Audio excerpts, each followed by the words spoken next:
Que la paix du Seigneur Jésus-Christ soit avec tout le monde. Aujourd'hui, dans ce début de la fête de Yom Kippur, nous allons lire un passage de l'Écriture dans Lévitique, le chapitre 23, à partir du verset 23. L'Éternel parla à Moïse et dit, parle aux enfants d'Israël et dit, le 7e mois, le premier jour du mois, vous aurez un jour de repos publié au son des trompettes et une sainte convocation.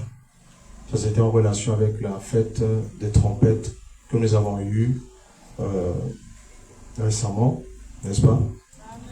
Du 21 au 23 septembre, par rapport à notre calendrier. Verset 26. L'Éternel parla à Moïse et dit, le 10e jour de ce 7e mois, donc le 7e mois qui correspond à notre calendrier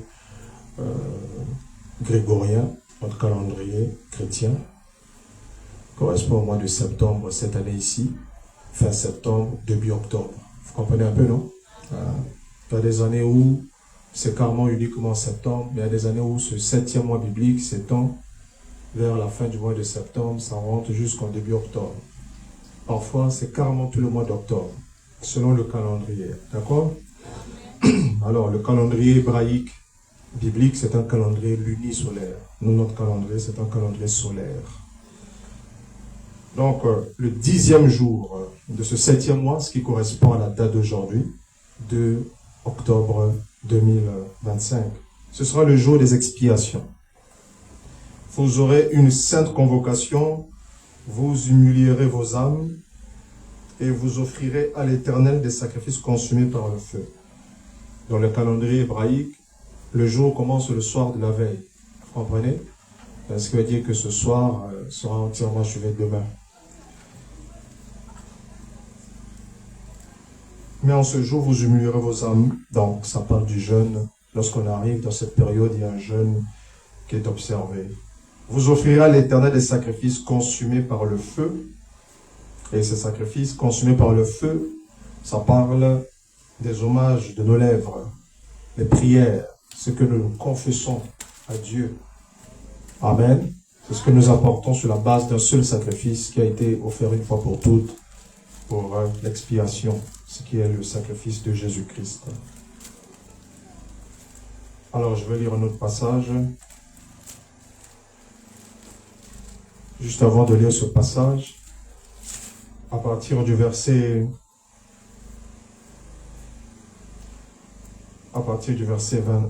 33, il est parlé de la fête des tabernacles, le 15e jour de ce 7e mois. Donc, la fête des trompettes, c'était le premier jour du 7e mois. La fête des expiations, c'était le 10e jour du 7e mois. La fête des tabernacles, c'est le 15e jour du 7e mois. Yom Teruah, le premier jour du 7e mois. Yom Kippur, fête des expiations, le 10e jour du 7e mois. La fête de Sukkot, la fête des tabernacles, le 15e jour du 7e mois. Ce qui se situe dans notre calendrier du 21 au 23 septembre, d'accord, plus précisément le 22-23 septembre, n'est-ce pas? Et pour ce qui est de la fête des trompettes, Yom Teruah. Ensuite, la fête des expiations, aujourd'hui, Yom Kippur, de ce soir d'aujourd'hui à demain, d'accord? Ensuite, vous avez la fête de Sukkot, la fête des tabernacles qui aura lieu à partir du 6 octobre. Donc, ça commence le lundi déjà, pour 7 jours, jusqu'au 13 octobre. Donc, c'était déjà un moyen que j'ai saisi pour pouvoir rappeler cela. Et on va lire le dernier passage qui sera un passage central de notre développement avant qu'il y ait des questions et réponses. Lévitique chapitre 25 cette fois-ci. Lévitique chapitre 25 à partir du verset 8. Tu compteras 7 sabbats d'année, 7 fois 7 années, et les jours de ces 7 sabbats d'année feront 49 ans. Le 10e jour du 7e mois, tu feras retentir les sons éclatants de la trompette le jour des expiations. Vous sonnerez de la trompette dans tout votre pays. Et vous sanctifierez la 50e année. Vous publierez la liberté dans le pays pour tous ses habitants. Ce sera pour vous le jubilé. Chacun de vous retournera dans sa propriété et chacun de vous retournera dans sa famille. La 50e année sera pour vous le jubilé. Vous ne sèmerez point, vous ne moissonnerez point ce que les champs produiront d'eux-mêmes. Et vous ne vendangerez point la vigne non taillée, car c'est le jubilé. Vous le regarderez comme une chose sainte. Vous mangerez le produit de vos champs. Dans cette année de jubilé, chacun de vous retournera dans sa propriété. Amen. Alors voilà les passages directement connectés à ce que représente la fête des expiations de long en large. Amen. Amen. Vous avez d'autres passages qui vous montrent ce qui se passait le jour de la fête des expiations. Le souverain sacrificateur rentrait une fois par année dans le lieu très saint avec le sang des agneaux, le sang du sacrifice, afin de faire l'intercession. Amen. De plaider pour le peuple afin que le péché du peuple soit expié. C'était une seule fois. D'accord, Dieu avait prescrit comment cela devait se faire, comment est-ce que le souverain sacrificateur devait être vêtu, comment est-ce qu'il devait apporter le sang, comment est-ce qu'il devait l'asperger 7 fois sur le propitiatoire, à l'intérieur du tabernacle, plus précisément dans le lieu très saint. Donc la 3e partie du tabernacle, le lieu le plus sacré dans le temple. C'était une préfiguration des choses à venir en Christ. Et Christ est venu comme le souverain sacrificateur. Amen. Il a incarné la prêtrise de Dieu. Il est rentré dans un tabernacle qui n'est point de main d'homme. Il s'est élevé avec son propre sang afin d'intercéder pour le peuple, intercéder pour la condition pécheresse humaine sur la terre. Vous voyez ça? Alors, il s'est avancé avec le sang, une fois pour toutes. Nous n'avons plus besoin de notre sacrifice, nous n'avons plus besoin de notre sang. Il n'y a qu'un sang unique, le sang tout suffisant du Seigneur Jésus-Christ qui fait l'expiation pour les âmes. Et ce sang en question, le souverain sacrificateur dans l'ombre de l'Ancien Testament devait faire l'aspersion sur l'autel. L'aspersion plutôt sur le propitiatoire dans la présence de Dieu. D'accord? Et lorsqu'il le faisait, les 7 aspersions parlaient des effusions du sang de Jésus-Christ, d'accord, sur le témoignage. Donc, le sang de Jésus devait être répandu sur le témoignage, ce qui parlait de l'aspersion du Saint-Esprit, selon qu'il est écrit aussi, que lorsqu'il est monté en haut, il a reçu de Dieu le Saint-Esprit qui devait être répandu. Oui. Et le Saint-Esprit, c'est donc la manifestation du sang de Jésus-Christ sous la forme de l'aspersion. Et les 7 aspersions du Saint-Esprit, les 7 aspersions que faisait le souverain sacrificateur dans le temple, représentaient tout simplement le symbolisme même des 7 esprits de Dieu et aussi de la manifestation du sang de Jésus-Christ par le Saint-Esprit. Amen. Durant les temps, durant les âges et enfin dans une séquence de temps qui soit la plénitude de cette aspersion. C'est pourquoi nous sommes dans un temps où le monde doit être les fils de Dieu. Ceux qui sont dans le monde, les fils de Dieu, doivent tourner leur regard vers l'intégralité, n'est-ce pas, de ce qui est le mystère de leur expiation. Le Saint-Esprit manifeste ce que Jésus-Christ a fait lorsque vous le croyez et que vous recevez l'Esprit de Christ sur vous. Alors il fait l'expiation pour vous. Il intercède pour vous. Amen. Et il vous emmène à la perfection. Est-ce que quelqu'un comprend ça? Amen. Il faut être conduit, guidé. Quelqu'un m'écoute ici? Parce que c'est lui le guide. Alors regardez, ça c'est juste quelque chose que j'ai dit très rapidement pour résumer un peu l'importance de cela. Lorsque nous observons la fête des expiations, Yom Kippur, d'accord, c'est pour une manifestation sanglante qui a déjà été révélée en la personne du Seigneur Jésus-Christ à la croix. Il incarne le sacrifice qui a déjà été fait. Jésus-Christ à la croix, il incarnait toutes les fêtes de l'Éternel, lesquelles s'appliquaient dans des séquences de temps précises en ce qui concerne leur totalité, c'est-à-dire en ce qui concerne le mystère de leur aboutissement complet. Eh bien, le but de la fête de Yom Kippour, des expiations, c'est de rappeler, de recentrer le croyant, d'accord, sur ce sacrifice tout suffisant, d'accord, qu'il n'y a pas un autre sacrifice, qu'il n'y a pas autre chose qui peut faire l'expiation pour les péchés, pour les âmes, si ce n'est le sang du Seigneur Jésus-Christ de Nazareth. Il n'y a pas un substitut par rapport à ça, parce que c'était le sang de Dieu. Comme il est écrit, vous avez été sauvés par le sang de Dieu. Amen. Et ce sang mène le croyant à la perfection à travers la voie du sang, la voie de l'esprit. Et la voie de l'esprit qui mène le croyant à la perfection pourvu qu'il soit attentif. Quelqu'un comprend un peu ce que c'est de dire. Alors, le sang de Jésus-Christ, c'est ça. Donc, lorsqu'on arrive à la fête des expiations, ce n'est pas que c'est là que vous aurez votre nouveau sacrifice, non? Amen. Dans les ombres, il fallait emmener des sacrifices, des taureaux, des boucs, il fallait immoler d'autres sacrifices. Chaque fois qu'il y avait la fête de Yom Kippour, il fallait tuer des bœufs, tuer des agneaux, des brebis, et pour que cela puisse expier le péché du peuple.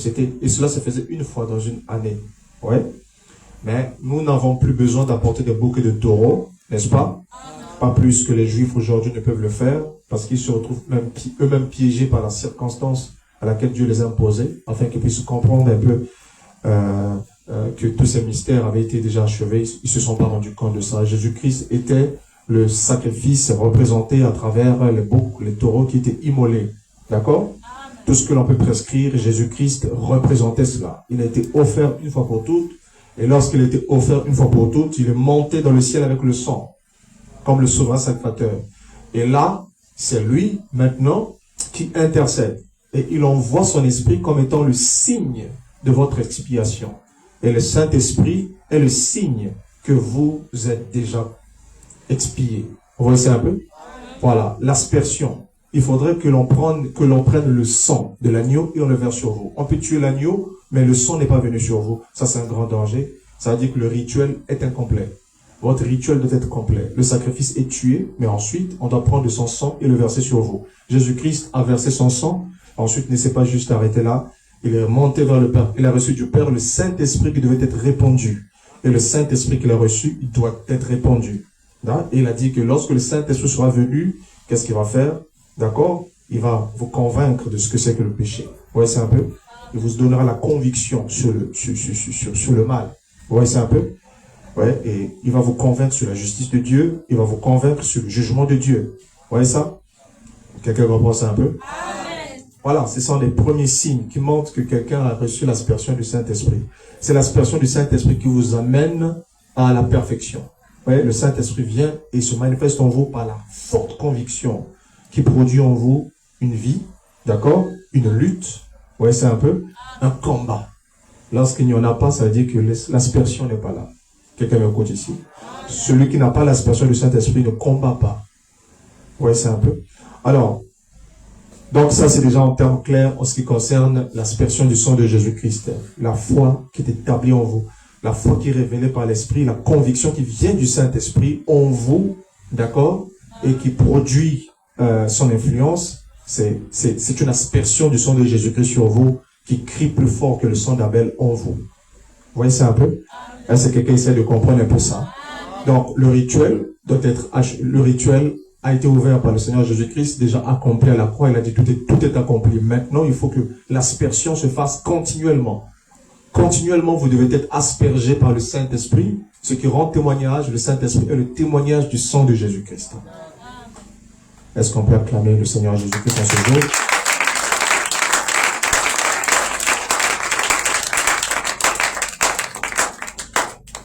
Et lorsque le sang de Jésus-Christ est répandu, vous voyez ça, il y a trois choses qui rendent témoignage de ça. Vous avez l'esprit, vous avez l'eau, ça parle aussi de la parole de Dieu. Vous voyez?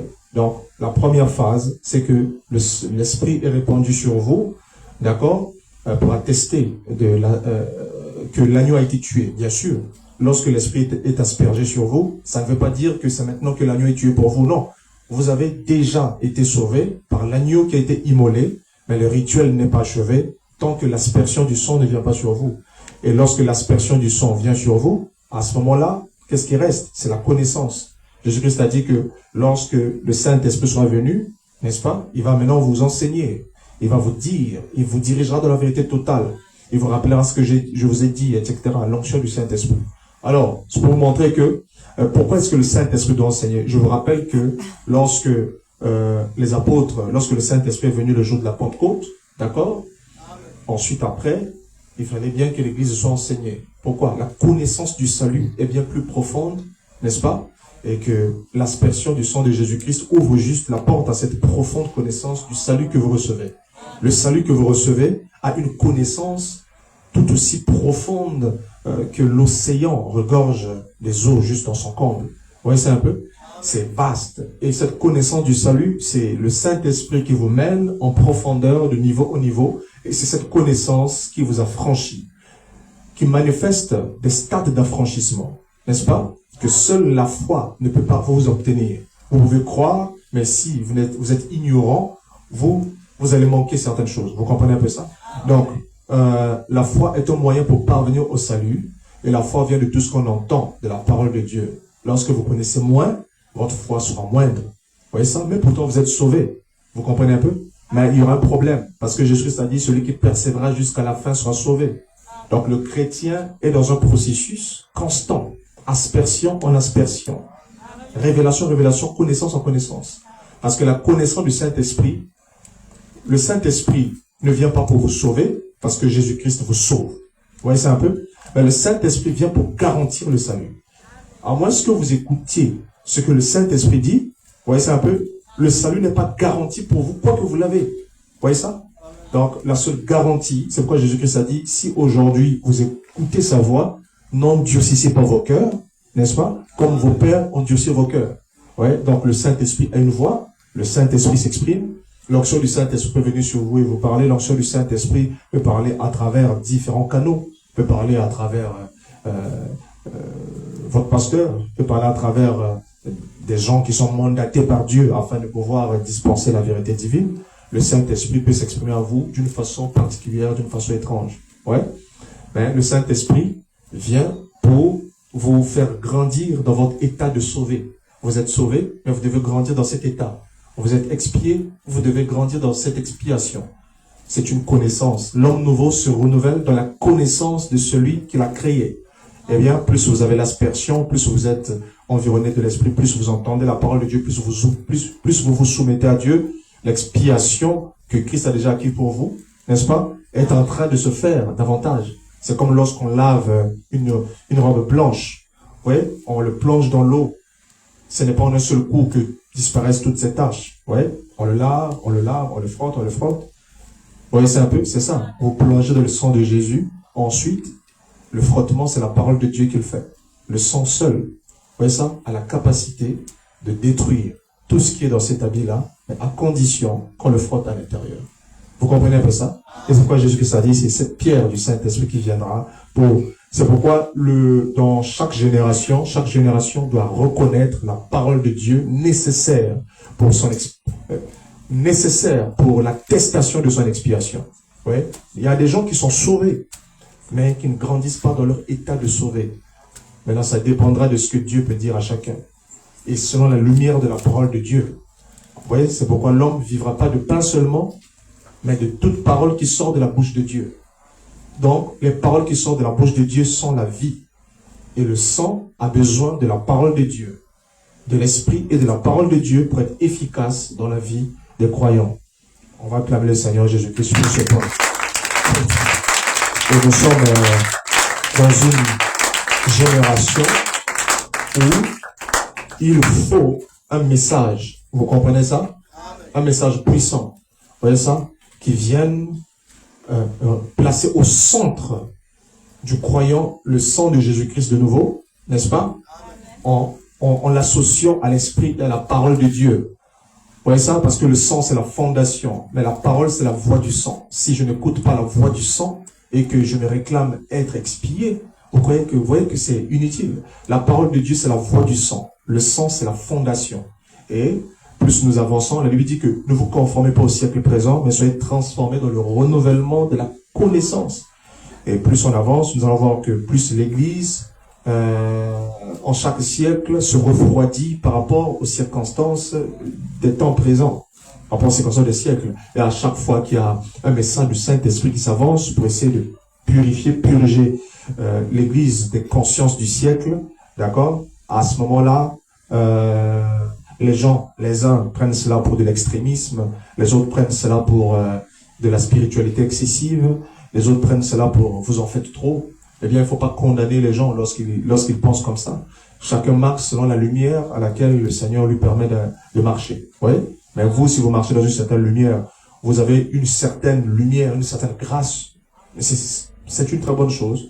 Ne jugez point les autres, ne jugez personne. Vous voyez ça un peu? Ne condamnez personne, parce que le sang est toujours disponible. Quelqu'un comprend ça? Mais ce qu'il faut faire, c'est de vous efforcer que les gens entendent la voix du sang. Vous voyez ça un peu? Et ensuite, le sort final sera décidé par Dieu. Vous voyez? Donc, c'est un peu ça. Et donc, dans le monde dans lequel nous sommes, l'Église, le monde entier doit être attentif à ce que dit le Saint-Esprit. Si aujourd'hui vous entendez sa voix, n'endurcissez pas vos cœurs. Ne vous arrêtez pas au moment de l'histoire pour dire que nous n'allons pas entendre la voix de Dieu aujourd'hui, nous l'avons déjà entendu dans les années passées. Eh bien, vous allez manquer quelque chose. Vous voyez ça? Eh bien, la purification ne concerne pas juste la purification de la chair, de l'esprit. Vous voyez ça un peu? Mais la purification va jusque même dans vos niveaux de croyance, dans votre niveau de concevoir la parole de Dieu. Lorsque vous croyez des impuretés qui sont attachées à des fausses doctrines, la fausse doctrine est une idolâtrie devant Dieu, parce que lorsque la fausse doctrine, les faux enseignements, tout ce qui est contraire à la Bible et qui n'est pas vérifiable dans les saintes Écritures, d'accord, est une impureté. Oui, aujourd'hui, combien est-ce que l'Église se souille avec des enseignements des enseignements qui sont purement de médium, qui n'ont aucune validité scripturaire. Ouais.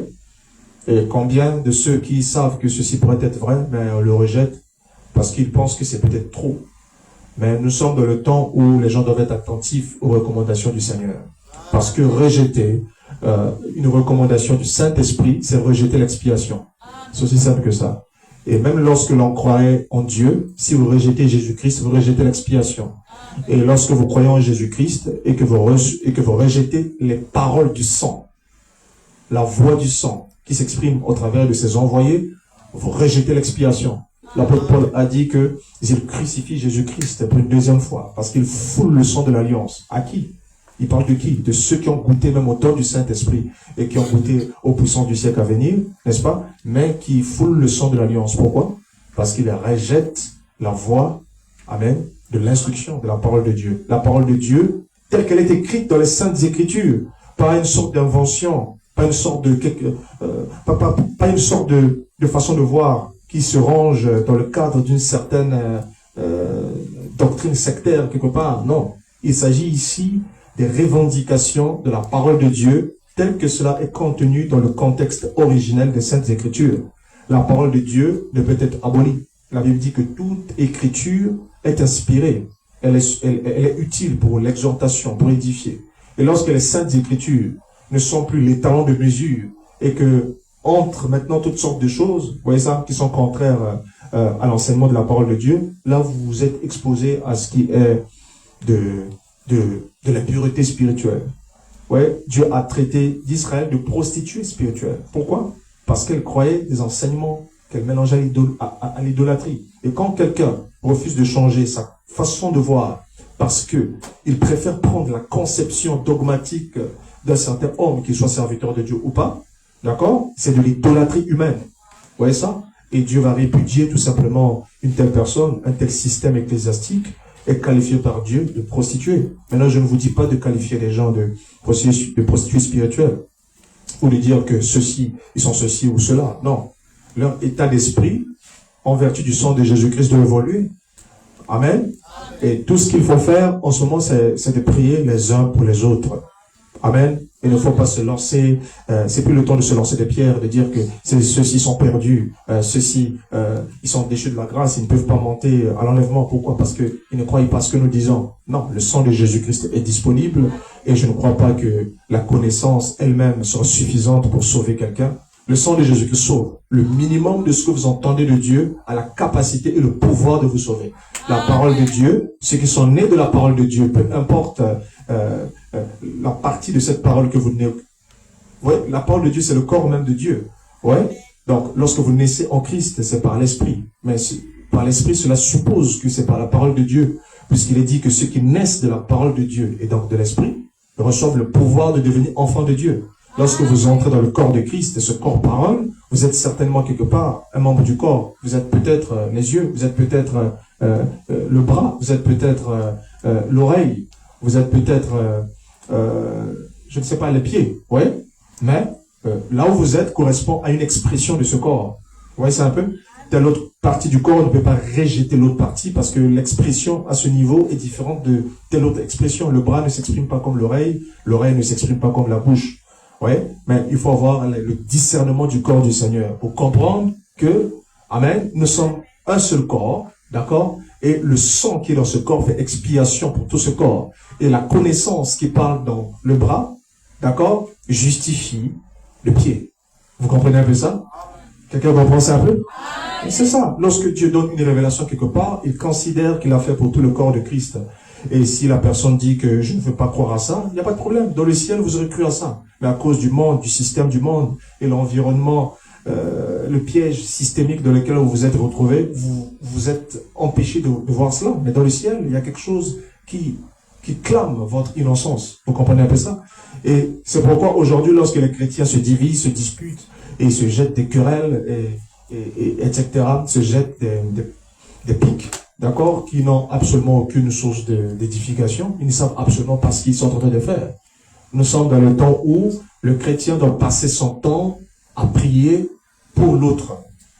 Nous devons prier pour tout le monde, où qu'il soit, dans n'importe quel système religieux, dans n'importe quel système ecclésiastique, où que cela puisse être. Il y a beaucoup d'enfants de Dieu dispersés dans beaucoup de systèmes religieux. Oui, peu importe combien est-ce qu'on peut qualifier cela, mais il y a beaucoup des âmes, des fils de Dieu qui sont par-ci, par-là. Ils n'ont pas besoin de condamnation, parce que les fils de Dieu sont partout. Vous voyez ça? Et les fils du diable sont aussi partout. C'est vrai? Quelqu'un me écoute ici. Mais ce qu'il faut faire, c'est de prier et d'espérer que tous parviennent à l'intégralité de la connaissance du salut. Mais je vous assure que tous n'y arriveront pas forcément au même degré que tout le monde. Mais au moins, d'accord, l'un justifiera l'autre. Et la connaissance de Christ qui remplit son corps justifiera son propre corps. Vous êtes sauvés par le sang de Jésus-Christ, pas par une doctrine. Vous êtes sauvés par le sang de Jésus-Christ. Amen. Et le Saint-Esprit qui donne des instructions nécessaires pour le salut, là, il faut l'exécuter. Lorsque vous n'exécutez pas les instructions du Saint-Esprit qui ont une implication directe sur votre salut, là, il y a un problème. Vous comprenez un peu ça? Parce que dans toute chose, lorsque Dieu le fait, il y a une raison. Il y a des circonstances pour lesquelles Dieu permet ceci ou permet cela. Vous voyez ça un peu? Il y a une raison pour laquelle Dieu conduit son peuple d'une certaine façon dans le temps dans lequel nous sommes. Vous voyez ça un peu? Et c'est vrai, le peuple de Dieu sera un peuple étrange, dispersé, par-ci, par-là. Mais il y a des gens qui saisiront plus profondément la dimension à laquelle Dieu veut qu'ils parviennent. D'autres, non. Mais il ne faut pas que cela soit une source de division, une source de discorde, une source que l'on dise, ok, nous sommes les plus spirituels parce que nous avons la meilleure façon de saisir certains concepts spirituels. Non, c'est faux. Oui, puisque un seul sang fait entendre une voix et par ce seul sang, tout le monde reçoit l'expiation. Pourvu qu'il naisse, qu'il sent dans le corps. Si vous êtes dans le corps, alors à ce moment-là, la connaissance de frère Billy, la connaissance de frère Franck va plaider pour la connaissance de frère Junior. Vous voyez ça un peu? Eh bien, le bras ne va pas se comporter comme l'oreille, d'accord? Et vous n'allez pas en vouloir au bras de ne pas se comporter comme l'oreille, mais l'ouïe de l'oreille, vous voyez ça? Plaide pour le bras. L'oreille ne pourra pas tenir quelque chose, mais le bras si. Vous voyez? La capacité du bras plaide pour l'oreille. Pourquoi? C'est un seul corps. Et chaque membre étant utile, saisissant une partie de la révélation spirituelle de Christ. Vous voyez ça un peu? Et le plus important qui unit tout l'édifice de Christ, c'est l'amour de Dieu. Acclamons le Seigneur Jésus-Christ.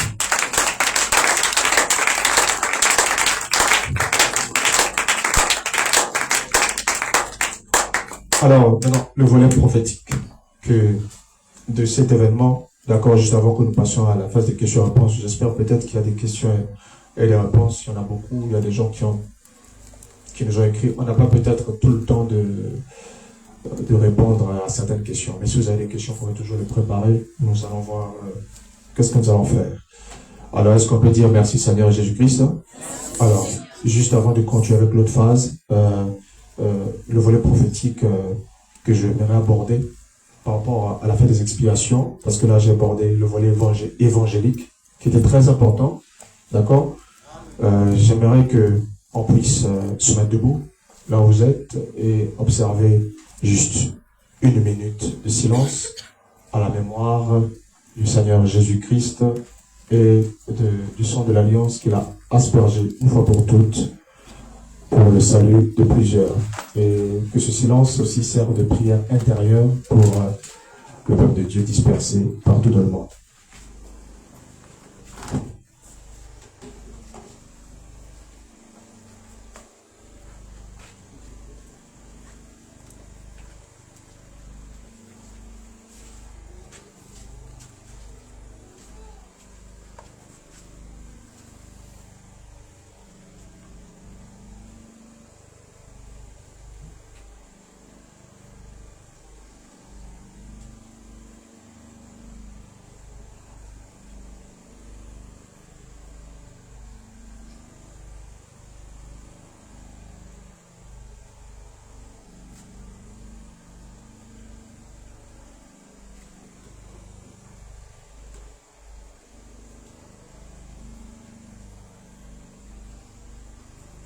Merci.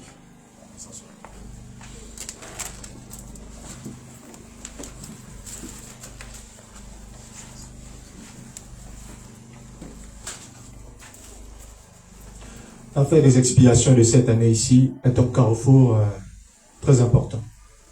Depuis la fête des trompettes, donc le 7e mois biblique qui a correspondu cette année à cette période ici, est déjà un mois qui a trait à la fin des temps. Le 7e mois biblique représente le temps de l'accomplissement. Et ce mois en question, nous sommes dans la période du temps de la fin du 7e mois par rapport aux 7 fêtes de l'Éternel. C'est dans cet intervalle que doivent se réaliser toutes les Écritures qui ont été en suspense par rapport à la première venue de Christ et qui doivent être achevées au moment de sa seconde venue.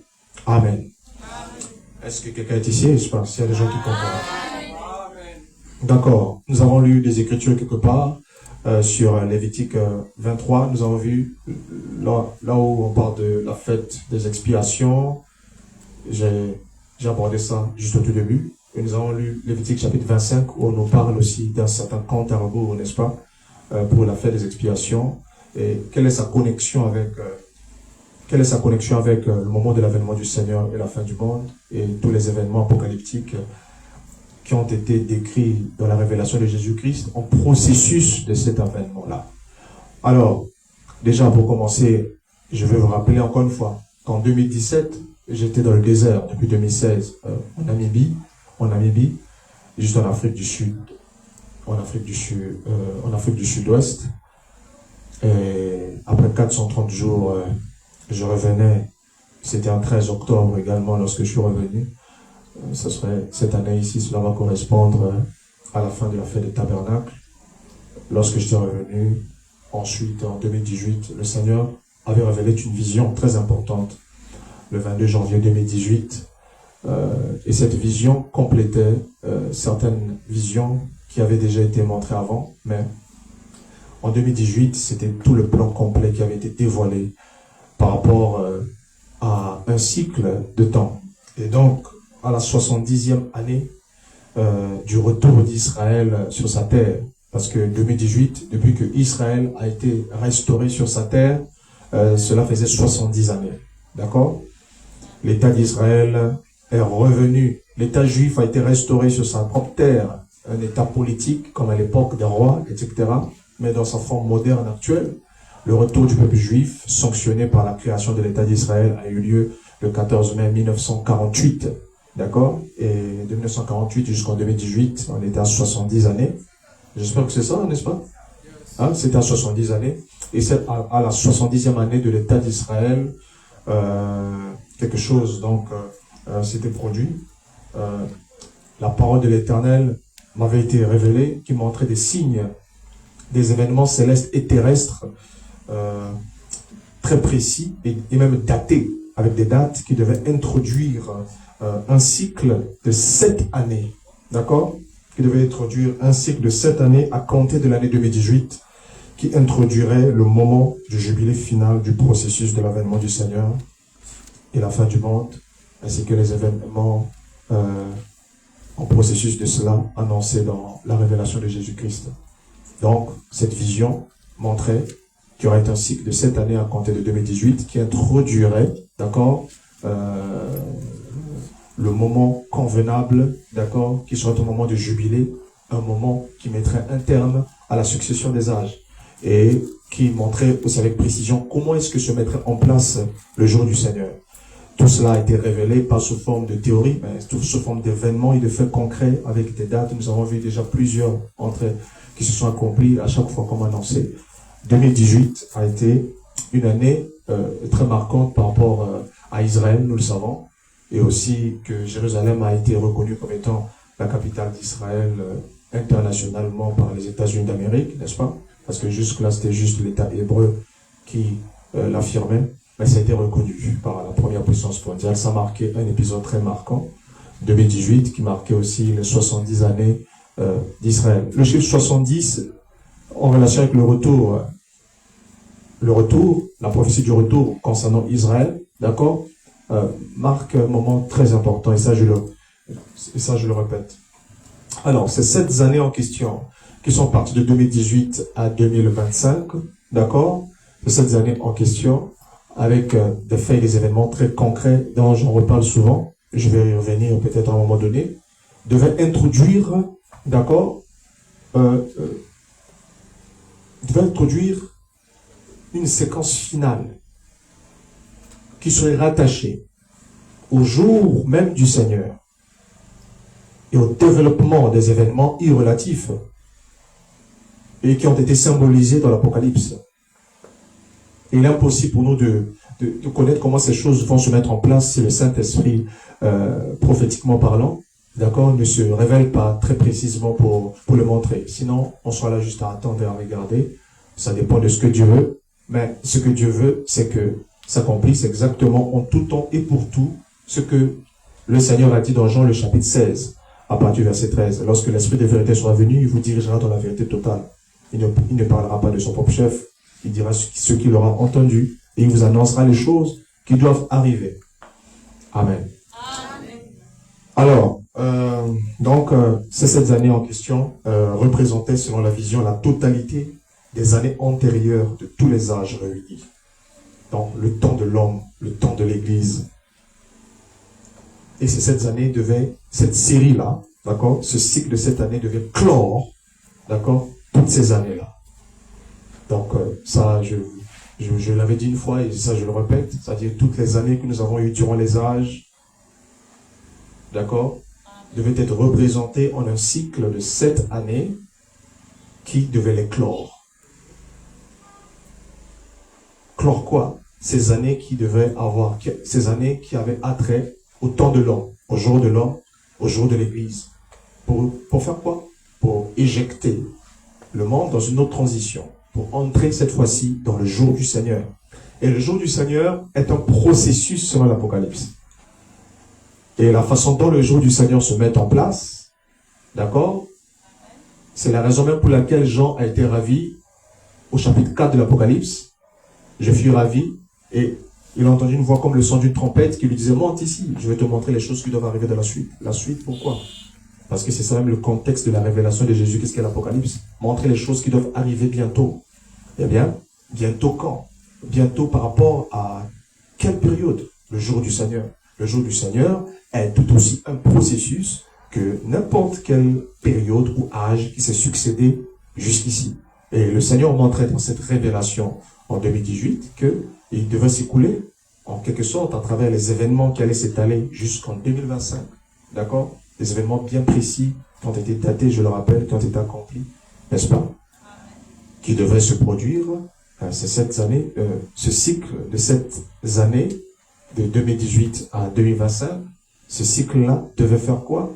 Ce cycle-là devait introduire, d'accord, le jour du Seigneur et la façon dont cela se mettra en place sur la terre selon la révélation de Jésus-Christ, la prophétie. Oui. Alors, et donc ce cycle de cette année devait représenter, parler pour tous les âges, pour toutes les périodes et clore ça. Donc, nous avons vu comment est-ce que le Seigneur a montré les événements qui devaient clore la période classique, traditionnelle des âges, la période classique et traditionnelle de l'homme jusqu'à présent. Il avait bien cité des événements précis, n'est-ce pas? Il a commencé par des événements célestes. Nous avons vu des événements célestes qu'il avait donnés depuis 2018 jusqu'en 2025. Chaque signe céleste est accompli avec des événements qui ont suivi également, n'est-ce pas? Juste pour faire court, je vais prendre la dernière partie de ces 7 années qui a commencé à partir de 2023 jusqu'en 2025. Là, vous avez l'apogée de ces signes célestes et terrestres qui avaient été annoncés, n'est-ce pas? Avec des dates et des événements avec des dates. Tout cela, commençons par Israël et les nations, de telle sorte qu'il n'y a pas un seul événement précis qui soit arrivé et de la façon séquencée. Vous voyez ça? Il n'y en a pas un seul qui soit arrivé tel que le Saint-Esprit, sans que le Saint-Esprit l'ait annoncé d'avance et que nous avons vu cela se succéder et arriver exactement comme annoncé. Alors, donc, oui, il devait y avoir un cycle de 7 années, 2018 à 2025, pour introduire. Et nous sommes à la fête des expiations. À la fête des expiations, on rejoint une trompette qui commence à la fête de Yom Teruah. Oui? Et nous sommes en 2025. Ce moment-ci, comme nous l'avons dit depuis la fête des trompettes en septembre, ce moment est en train d'inaugurer un cycle final. D'accord? Une période finale qui va se mettre en place d'une certaine façon conformément au temps fixé par le Seigneur, de sa propre autorité et des événements supplémentaires qui vont avoir lieu durant ces périodes et que le Saint-Esprit a fait connaître avec beaucoup de précision. Et nous avons vu comment est-ce que ces choses arrivent et cela ne vient pas juste par l'effort personnel de connaissance, non, ni par une étude personnelle, mais cela vient directement de la conscience céleste, les visions du Seigneur qui ont été dévoilées par rapport à cela. Et si on peut juste donner un applaudissement au Seigneur Jésus-Christ.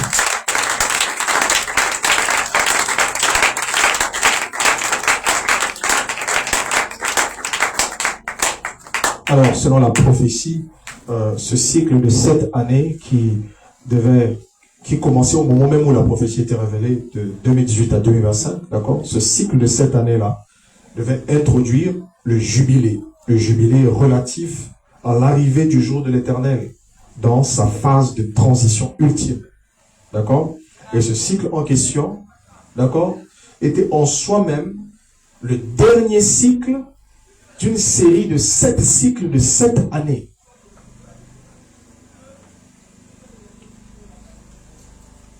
Donc, qu'est-ce que je suis en train de vous dire, et pour encore répéter ce que je suis en train de dire pour que ça puisse passer clairement à la connaissance de chaque personne, parce que là, je rentre un peu dans, dans une dimension un peu très forte. Est-ce que quelqu'un comprend un peu ce que ça veut dire là? Est-ce que les gens vivant ici? Alors, je suis en train de vous dire ceci. Selon la prophétie que le Seigneur avait révélée en 2018, d'accord? Les événements célestes et terrestres qu'il montrait, qui commençaient en ce moment-là, dès 2018, et qui devaient arriver en son apogée dès 2023 jusqu'en 2025, parce que c'est un cycle de 7 années qui partait de 2018 à 2025. Ce cycle de 7 années en question, d'accord, était en soi-même, d'accord, le dernier d'un cycle de 7 années, d'accord, d'une série de cycles, amen, de 7 années, de 7 cycles d'années. De 7 cycles de 7 années. Donc, ça encore, je le répète encore une fois, pour que ce soit très bien compris. Donc, ce cycle de 7 années, 2018-2025, qui introduirait le jubilé relatif à l'arrivée du jour de l'Éternel dans sa phase de transition ultime, d'accord, est en soi le dernier cycle de 7 années d'une série de 7 cycles de 7 années, d'accord, qui aurait débuté en 1977. D'accord? Est-ce qu'on ressent? Bien. Et ce cycle en question devait marquer l'ère de transition vers l'aboutissement final du véritable cycle qui est en soi la dernière introduction, l'introduction ultime dont parlent les Saintes Écritures et qui vont activer toutes les prophéties bibliques. Et cette génération ne passera pas que toutes ces choses arrivent. Alors, est-ce que quelqu'un essaie de comprendre ce que ça veut dire là? Alors, la vision venait, entre autres, dans le but d'interpréter l'application de Lévitique chapitre 29, d'accord, que nous avons lu, Lévitique chapitre 25 que nous avons lu, d'accord, l'application du compte à rebours des jubilés, d'accord, et signaler l'imminence du jour du Seigneur par rapport à cela. Lorsque nous lisons Lévitique chapitre 25, et si je veux juste vous le rappeler, nous avons lu ça, Lévitique chapitre 25 à partir du verset 8. Tu compteras, répète, tu compteras, s'il vous plaît. Tu compteras 7 sabbats d'année, 7 fois 7 années, et les jours de ces 7 sabbats d'année feront 49 ans. Le 10e jour du 7e mois, tu feras retentir les sons éclatants de la trompette. Le jour des expiations, vous sonnerez de la trompette dans tout votre pays. Et vous sanctifierez la 50e année. Vous publierez la liberté dans le pays pour tous ses habitants. Ce sera pour vous le jubilé. Alors le jubilé, ce sont des réjouissances, de forts éclats de réjouissance, les éclats de trompette, les éclats de réjouissance, les éclats, c'est ça, c'est ce que ça veut dire jubilé. D'accord? La jubilation. Et cette jubilation en question devait avoir lieu selon le livre de Lévitique, qui était une ombre des réalités à venir en Christ. D'accord? Ce jubilé devait avoir lieu après un compte à rebours de 49 ans, qui se subdivisait en des cycles de 7 années. 7 fois 7 années. Vous comprenez un peu ça? Est-ce que vous comprenez ça? 7 fois 7 années, vous avez combien de cycles de 7 années là-bas? Vous avez 49. N'est-ce pas? 49 ans. Donc, tu compteras 7 sabbats d'année. 7 fois 7 années. D'accord? Donc, tu as 7 années, 7 fois. Donc, un cycle de 7 années, 7 fois. Vous comprenez? Donc, il devait y avoir un compte à rebours d'un cycle de 7 années, 7 fois. 7 fois 7. Donc, tu as un cycle de 7 années, par exemple, qui comprend un certain nombre d'années, d'accord? 7 fois. Et ce cycle de 7 années, 7 fois, devait mener vers le jubilé. Et le jubilé en soi est en relation avec le moment de la délivrance promise que tous les saints attendent, connecté avec l'avènement du Seigneur. Mais comme je vous le dis, selon l'Apocalypse, le jour du Seigneur, ce jubilé obéit à un processus. Lorsque cela arrive, cela n'est pas directement l'enlèvement. Vous voyez ça un peu? Et c'est ce que beaucoup de croyants spirituels, quelque part, ils ont cru que l'enlèvement devait se produire le 23 septembre 2025. D'accord? Et cela n'est pas du tout arrivé. D'accord? Et d'autres ont cru vraiment que le mois de septembre 2025, c'était un moment, vous savez, dans beaucoup d'endroits dans le monde, les gens spirituels, il y a beaucoup qui ont essayé de capter quelque chose au sujet de la période de septembre 2025. D'autres ont cru que c'était l'enlèvement, d'autres ont cru et disent même que c'est le début de la tribulation, par-ci par-là. Mais attention, attention, attention. Amen. Lorsque ce moment arrive, d'accord, et ça je le dis avec la lumière que le Seigneur a donnée, dans un contexte différent par rapport à eux, parce que cela est venu par des visions du Seigneur et sur des bases scripturaires bien précises. Ouais. Lorsque le moment de l'avènement du Seigneur arrive, cet avènement ne produit pas automatiquement les effets que cela produit. Il y a un ordre des événements lorsque l'avènement se produit. Lorsqu'il arrive à la porte, la première des choses qu'il fait, c'est de déclencher le processus qui mène à tout cela. Ouais, c'est ce qu'il fait. C'est ce que l'on appelle le jour du Seigneur est un processus dans lequel vous allez retrouver le mystère scellé dans le 7e sceau, dans les sceaux, dans les trompettes, dans les coupes. La façon dont le jour du Seigneur se met en place, c'est que c'est un processus. Est-ce que quelqu'un comprend? Est-ce que quelqu'un essaie de comprendre ce que j'essaie de dire là? Ok. Bien. Donc, le jubilé, c'est la jubilation. Vous voyez ça? C'est un moment où on fait retentir des sons éclatants de la trompette, du chauffard. Vous voyez ça? Le chauffard en train de retentir avec force. C'est ça qu'on appelait par jubilation. Et les cris de réjouissance qui accompagnaient cela. Vous voyez, c'était aussi un réveil au son du chauffard, un réveil au son de la trompette. Vous voyez ça? Des sons éclatants. Vous voyez ça? C'est ça qu'on appelle par jubilé, jubilation. Et ça, c'était l'ombre des choses à venir en Christ. Et nous sommes en Christ. En Christ, vous avez cela. Et la révélation de Jésus-Christ vous montre exactement comment est-ce que cette jubilation va se mettre en place. Mais le Seigneur avait révélé d'avance. Amen. Lorsque nous sommes arrivés en 2018, le Seigneur avait révélé d'avance, d'accord, qu'il va s'écouler 7 années jusqu'en 2025 avec des événements précis à l'intérieur, d'accord, qui vont se produire pour introduire ce cycle final de jubilation, pour introduire la saison du jubilé, qui va interpréter l'avènement du Seigneur à la fin des temps dans cette période-là. J'espère qu'il y a des gens qui comprennent, parce que j'espère que vous entendez ce que je dis. Est-ce qu'il y a des gens qui comprennent ça? Amen. Ok. Alors, donc, lorsque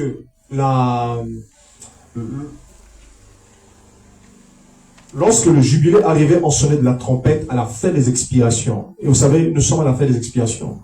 Et il y a une trompette qui résonne. Est-ce que quelqu'un essaie de comprendre ça? Et cette trompette fera bien écho dans les jours qui suivront, dans les mois qui suivront, dans le cours de ces années-ci. Amen. Parce qu'il y a quelque chose qui est en train de se préparer dans le coulisses des nations. Est-ce que quelqu'un comprend ce qu'il s'agit de dire?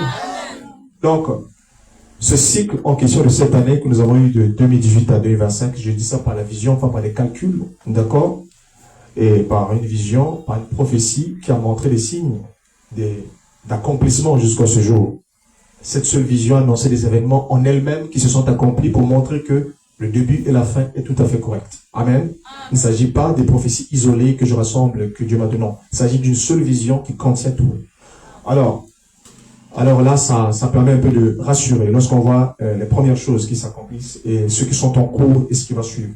Alors, vous avez donc ce cycle qui était révélé, qui va de 2025 à 2018, qui devait s'inscrire dans le contexte du compte à rebours dont il est parlé dans Lévitique, le chapitre 25, à partir du verset 8. D'accord? Disons précisément qu'il fallait compter 7 sabbats d'année, 7 fois 7 années, et les jours de ces 7 sabbats d'année devaient faire 49 ans. Et lorsque le Saint-Esprit a révélé le cycle de 2018 à 2025, avec des événements précis sur Israël et les nations, tels que nous les avons vus jusqu'à ce jour, et tel que cela est en train d'être introduit. Amen. Amen. Avec des dates, on leur date avec leurs signes célestes et leurs signes terrestres datés. Vous savez, il n'y a rien de tel dans le monde entier. Il n'y a pas une prophétie aussi précise telle que le Saint-Esprit nous l'a dévoilée au sujet de ces événements tels que nous voyons jusqu'à ce jour. Ne vous y trompez pas. Amen. Alors, là, jusqu'à sur ce point, c'est l'ange de l'Éternel lui-même qui est venu apporter ça. Mais il a démontré que ce cycle se situait comme le dernier cycle de 7 années d'un compte à rebours, de 7 cycles de 7 années qui font 49 ans. Et cela remonte à 1977. Alors, j'aimerais que tu répètes ceci avec moi, juste pour que l'idée soit bien enfoncée. Ce cycle de 7 années, 2018-2025, qui introduirait le jubilé relatif à l'arrivée du jour de l'Éternel, dans sa phase de transition ultime, est en soi-même le dernier cycle d'une série de 7 cycles de 7 années qui aurait débuté en l'an 1977. D'accord? Voilà. Donc c'est un peu ça. Et cette vision venait pour interpréter l'application du compte à rebours des jubilés et signaler l'imminence du jour du Seigneur et du processus des événements apocalyptiques qui concernent cela. et qui sont contenus dans les 7 sceaux, dans les 7 trompettes et dans les 7 coupes de l'Apocalypse. Alors, voyons voir cela. Vous allez voir de 1977 à 1984, vous avez 7 années. D'accord? 7 années, n'est-ce pas? Oui. Et de 1984 à 1991, vous avez le deuxième cycle de 7 années. Et de 1991 à 1998, vous avez le troisième cycle de 7 années. De 1998 à 2005, vous avez le quatrième cycle de 7 années. De 2005 à 2012, vous avez le cinquième cycle de cette année. De 2012 à 2019, d'accord? Là, 2019 tout entier. Vous avez le sixième cycle, n'est-ce pas? D'accord? D'accord? N'est-ce pas? Ouais, là c'est lorsque je prends l'année intégrale, mais sinon on dirait 2018. Vous voyez ça un peu? 2018 commence un autre cycle qui va de 2018 à 2025. Ouais, 2018 à 2025, c'est quoi? C'est le 7e cycle d'une série de 7 cycles de 7 années qui ont débuté en 1977. Et c'est parfait. Mais lorsque le Seigneur a montré cela, d'accord, il a montré que ce qui se produirait de 2018 à 2025, dans ces 7 années, correspondrait au dernier cycle, d'accord, d'une série de 7 cycles de 7 années qui ont débuté en 1977. Effectivement, lorsque je vérifie, c'est exactement cela. Maintenant, pourquoi 77? Pourquoi? D'accord? C'est une question qu'on peut bien se poser. Pourquoi l'année 1977? Mais dans la vision montrait clairement que le cycle qui va de 2018 à 2025, d'accord, était le tout dernier pour introduire le temps convenable de l'aboutissement du tout. Vous voyez ça un peu? Et qui se rapporterait au jubilé et à la façon dont cela serait été mis en place selon la prophétie de l'Apocalypse. Est-ce que quelqu'un essaie de comprendre un peu ce que ça veut dire? Ouais, effectivement. Mais non, et lorsqu'on vérifie, selon cette même prophétie, oui, c'est vrai. C'est vrai que c'est 7 années d'un cycle, 2018 à 2025, c'est 7 années. Mais il s'avère que ce cycle-là, d'accord, est en soi-même un 7e cycle d'une série de 7 cycles de 7 années qui aurait débuté en 77. Est-ce que ça c'est clair comme ça? Et maintenant, pourquoi 77? Oui. Pourquoi 77? Et c'est ça la question. Pourquoi 77? Eh bien, l'année 77 en soi, d'accord, représentait quelque chose. Vous voyez ça? Ça représentait la transition, d'accord, une première transition vers le moment convenable de l'aboutissement de toutes choses. En réalité, l'année 77 n'était ni la fin, ni quoi que ce soit. Vous voyez ça? Mais c'était un point de départ. Vous voyez ça un peu? Oui. Maintenant, juste une petite parenthèse, cela remet en ligne de mire la prophétie de William Branham sur l'année 1977. D'accord? Il a fait plusieurs déclarations sur cette année-là. Mais la plus importante que je vais retenir comme étant quelque chose de très significatif, c'est que l'année 1977 devait signifier, amen, la fin des systèmes, n'est-ce pas, tel que le connaissons en soi. Et bien sûr, lorsque vous rassemblez tout ce qu'il a dit sur l'année 1977, d'accord, il est vrai que William Branham pensait que tout serait réalisé avant 77 et qu'il avait prédit que les États-Unis seraient détruits avant 77 et que toutes les visions qu'il avait reçues devaient avoir lieu avant 77. Entre 33 et 77, toutes ces choses devaient être réalisées. Il avait annoncé beaucoup de ces choses-là, d'accord? Oui, ça c'était au niveau de sa compréhension personnelle sur ce que pouvait être le temps dans lequel cela devait arriver, d'accord? Mais c'était pas en soi, c'était une erreur, d'accord, de croire cela de cette manière. Mais le Seigneur a permis que cela soit comme ça. Vous voyez ça un peu? C'était une erreur. Mais la prophétie, ce qu'il aurait dit, d'accord? Vous voyez ça un peu? C'est que l'année 77 devait représenter une transition. Vous voyez ça un peu? Et non la fin en soi. Vous comprenez un peu ça? Et ça, il faut être honnête, il faut le dire comme ça. Il ne faut pas aller faire l'autruche et aller enfoncer les choses de la façon négative. Ça n'a pas de sens. et ça finit tout bête devant les gens comme ça. Alors donc, la chose qui devait être dit, ouais ça, c'était ça. Maintenant, il y a des frères qui sont venus me dire, oh non, il a dit que je prédis. D'accord?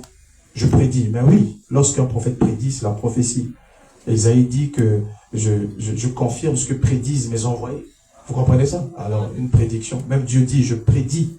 Dieu le dit dans la Bible. Ça ne veut pas dire que lorsque je prédis, ce n'est pas la prophétie.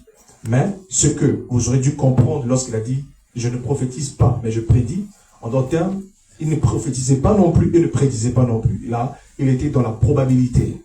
D'accord? C'était dans une sorte de probabilité. Dans une sorte de probabilité. Non point dans une logique de la prophétie. Ni même de la prédiction prophétique. Vous comprenez? Donc, ça veut dire que ça pouvait ne pas arriver. Et c'est ce qui est arrivé. C'est la fin n'est pas arrivée en 77. Les États-Unis d'Amérique n'ont pas été détruits dans cet intervalle-là. Il n'y a pas eu la fin des systèmes économiques, la fin des systèmes, tout cela. Non, il n'y en a pas eu. Vous voyez ça? Si vous voulez me parler des crises économiques, ça a commencé depuis 1973. Le choc pétrolier, c'est pas 77, c'est 73. Ouais. Et tout ce qui s'est passé à ce moment-là n'a pas mis fin, mis à l'arrêt, quoi que ce soit. Vous voyez ça? Maintenant, si vous prenez les choses de façon spirituelle, d'accord. Sur le plan spirituel, l'année 77, effectivement, d'accord, a jeté une ouverture dans le temps. Mais vers une transition, une certaine transition. Il fallait qu'il y ait une transition encore. Il y a une prolongation de temps. Il y a une transition qui mène au temps convenable. C'était toujours pas le temps convenable. Donc les choses ne pouvaient pas arriver parce que Dieu ne peut pas faire quelque chose sans que le temps convenable pour ça n'arrive.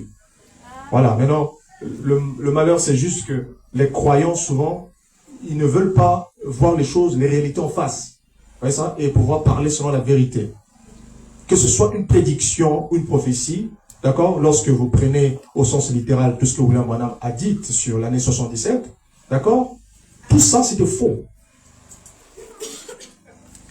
Non, je peux juste demander à n'importe qui. Non, je ne veux pas dire qu'il était faux prophète. Non.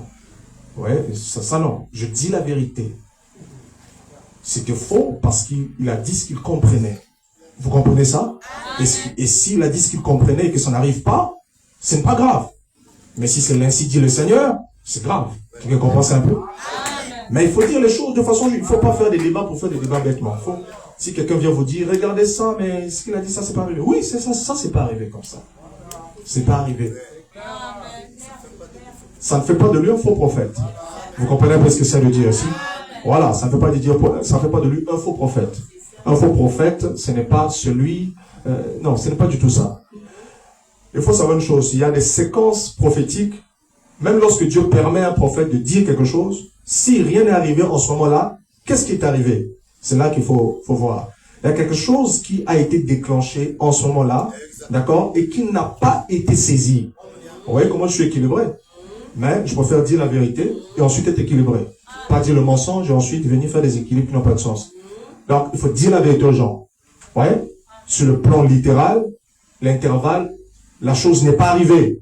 Les États-Unis n'ont pas été détruits dans cet intervalle. Il y a eu beaucoup de frères du message qui même ont rétrogradé cette année-là parce que rien n'est arrivé. Ils croyaient vraiment à l'enlèvement. Je défie n'importe quelle église du message qui n'a pas entendu l'enlèvement en 1977. Ils ont tous attendu ça en 1977 aux États-Unis d'Amérique, par-ci par-là. Ouais. Ils ont attendu, c'est pas arrivé. D'accord? Rien n'est arrivé. Mais qu'est-ce qui s'est passé? Ce n'était pas encore le moment. Mais l'année 77 était indiquée. Ouais. C'était comme un point, un carrefour qui mène vers un carrefour qui mène vers un autre carrefour. Ouais. Et c'est pourquoi lorsque je suis arrivé en 2018, lorsque je suis revenu ici en 2018, le Seigneur de la vision m'a montré, d'accord, un cycle de 7 années qui allait s'étendre de 2018 à 2025, et que ce cycle en question, dans ce cycle, il montrait des événements qui allaient se produire avec précision, avec des dates, avec des événements célestes rattachés à ça. Nous avons vu cela être accompli jusqu'en ce jour. Ah, d'accord? Il montrait qu'il y aurait un cycle de 7 années qui irait de 2018 à 2025, d'accord, qui serait en soi le dernier cycle de 7 années d'une série de 7 cycles de 7 années qui ont débuté depuis 1977. Ouais. Et il dit que ce cycle-là, de 2018 à 2025, devait introduire le temps convenable de l'aboutissement de toutes les visions, de toutes les paroles des prophètes. Et nous avons vu comment est-ce que chaque point a été accompli. Donc, ce que 77 a introduit, vous le retrouvez en 2025. 2025 introduit véritablement ce que 77 devait introduire. 77 était un carrefour, d'accord, pour ce moment-ci. Bon, essayez de faire le calcul. De 77 à 2025, ça fait combien? Ça fait 49 ans, n'est-ce pas? Pourquoi? Parce que l'année prochaine, ça sera 50 ans. Je me trompe ou pas? C'est exactement ça. D'accord? Alors, et c'est à la période de la fête des expiations qu'on devait faire retentir la trompette en question, mais avant le jubilé de la fête des expiations, qui avait lieu tous les 50 ans, d'accord? Il fallait compter 49 ans. 7 fois 7 années. Comme nous l'avons lu dans Lévitique, tu compteras 7 années 7 fois. Donc, ce qui montre un cycle de 7 années 7 fois. Mais à partir de quand tu vas compter ça? On ne dit pas à partir de quand tu vas compter ça. Bon, par la grâce du Seigneur, le Seigneur montrait, d'accord, qu'il y aura un cycle de 7 années qui devra aller de 2018 à 2025 avec des événements en Israël et dans les nations, des événements très précis que nous avons vus, d'accord? Et que ce cycle de 7 années en question devait introduire le temps convenable pour la réalisation de tout, et que ce cycle en question serait le dernier cycle de 7 années, d'accord, d'une série de 7 cycles de 7 années qui auraient débuté en 77. Amen. Du coup, c'est pourquoi je vous dis, juste en prenant la position de ce côté-ci, pour dire que l'année 77 était un carrefour pour un autre carrefour. Ouais, et que maintenant nous arrivons vraiment à la fin des âges, à la véritable transition. Voilà, à la véritable transition des choses. C'est là. Que ce soit du point de vue technologique, scientifique, économique, religieux, nous sommes certainement à une époque plus avancée que 77. Est-ce qu'on va dire amen? Et les événements que le Seigneur a révélés, tels que nous avons vus, parce que c'est le Seigneur, c'est pas moi, tels qu'il les a fait connaître, tels que nous sommes en train de le voir, ça nous montre que là, nous sommes entrés dans une nouvelle saison du jubilé. Et lorsque l'on compte les 49 là, vous allez voir que les 7 années, donc l'année 2025 là, c'est la fin du cycle d'un dernier cycle de 7 années. Là, quand 2025 finit là, amen, jusqu'à cette fête des expiations là, les 49 années ont été accomplies. L'année prochaine, qui est déjà présagée en ce moment, amen, l'année prochaine, c'est la 50e année. Et cette 50e année, c'est l'année du jubilé. Il doit se produire une grande jubilation. Amen. Mais ce jubilé-là, vous devez savoir que c'était en dehors même du compte à rebours normal. Nous dépassons le comptage des 7 années. Même si on le prend en termes des âges de l'Église, nous dépassons le cadre des 7-7. Nous sommes au chiffre 7, on dépasse le chiffre 7. Lorsque vous entrez au chiffre 50, vous avez dépassé les 7 fois 7. Et vous savez, les 7 chandeliers de l'Apocalypse, n'est-ce pas? On voyait le Fils de l'homme au milieu des 7 chandeliers. Mais un chandelier a 7 branches. Donc s'il y avait 7 chandeliers, alors il y avait combien de branches au total? 49 branches. Et le Fils de l'homme était au milieu. Quand Jean dit, avant qu'il ne voie ça, je fus ravi en esprit jusqu'au jour du Seigneur. Je fus ravi en esprit au jour du Seigneur. Et j'entendis la voix comme le son d'une trompette qui me dit, regarde. Il a regardé, n'est-ce pas? Il voulait voir. Et il voit quelqu'un au milieu de 7 chandeliers. D'accord? La Bible a dit 7 chandeliers. C'est 7 chandeliers. Amen. C'était pas un chandelier avec 7 lampes. Non. C'était 7 chandeliers. C'est pas une erreur. C'est 7 chandeliers. Si vous ne comprenez pas, il faut demander à Dieu. On ne modifie pas l'écriture. 7 chandeliers, c'est 7 chandeliers. Il était au milieu des 7 chandeliers. Ce qu'on vous allez voir, Éphèse là-bas, Smyrne là-bas, c'était des chandeliers. Parce que Éphèse ne représentait pas une lampe, non. Éphèse représentait un chandelier quelque part. Smyrne représentait un chandelier quelque part. Voilà, c'est ça. Une église quelque part représente un chandelier quelque part. Parce qu'il y a plusieurs qui représentent le corps là-bas. Donc, Jean a regardé, il a vu 7 chandeliers. Et au milieu des 7 chandeliers, d'accord, le Fils de l'homme, Jésus-Christ. Et qu'est-ce qu'il devait faire? N'est-ce pas? Donc, il était lui-même le 8e chandelier. Vous voyez ça un peu? Parce qu'il y avait 7 chandeliers qui ont 7 lampes. Vous comprenez un peu ça? Donc, ça veut dire qu'il y avait 49 branches. Il y avait 7 fois 7. Mais après qu'on ait eu les âges traditionnels de l'église, les jours de l'homme, le jour de l'église, on passerait au jour du Seigneur. C'est la vérité. Les 7 fois 7, les 7 églises, après qu'on ait eu un temps pour l'église, un temps pour l'homme, un temps pour ceci, un temps pour cela, nous aurons le temps de l'intervention directe du Seigneur. Vous voyez ça? Par rapport à ce que les Écritures ont annoncé pour son propre jour.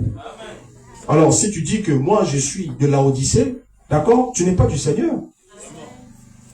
Si tu es d'Éphèse, tu n'es pas de la dispensation du Fils de l'homme en son jour. Au jour du Seigneur, il a traversé tous les âges. Amen, amen, sans que ces âges soient son jour. Mais lorsqu'il arrive en son jour se situe à l'extra. Et c'est là, l'homme et l'église doivent entrer dans le jour du Seigneur. Et il n'y a qu'une seule expiation pour ça. Un seul sang qui peut emmener l'homme à cette transition-là. Un seul esprit, un seul sang, une seule vérité. C'est le Seigneur Jésus-Christ. Amen. C'est la vérité. Parce que là, nous entrons dans le jour du Seigneur. Et dans le jour du Seigneur, vous voyez que sa voix est comme le bruit des grandes eaux. Ce n'est plus l'affaire d'un seul homme. C'est l'affaire d'un corps. Il devient quelque chose. Et c'est le temps où le corps même du Fils de l'homme est intégralement possédé par ceux qui ont traversé les âges. Ceux qui sont sortis des systèmes classiques, traditionnels. Nous devons entrer dans l'esprit du Seigneur. Le jour du Seigneur, ce n'est pas un bâtiment. Le jour du Seigneur, ce n'est pas une doctrine. Le jour du Seigneur, ce n'est pas une sorte de nous ici, c'est le groupe du jour du Seigneur. Non, c'est pas ça. Le jour du Seigneur, amen, c'est l'esprit du Seigneur. Amen, amen. Il faut rentrer dans l'esprit du Seigneur et en s'assaisant, l'esprit du Seigneur en question produit des réalités qui le concernent. Et ces réalités-là, le Seigneur, amen, va précisément commencer quelque chose, amen, dans cette phase du jubilé qui est en train de s'annoncer. C'est la vérité. Et donc, 7 fois 7, 49 ans. Donc, là, cette fête des expiations-ci vient mettre un terme à un cycle de 49 ans. Ouais, donc, il y a une trompette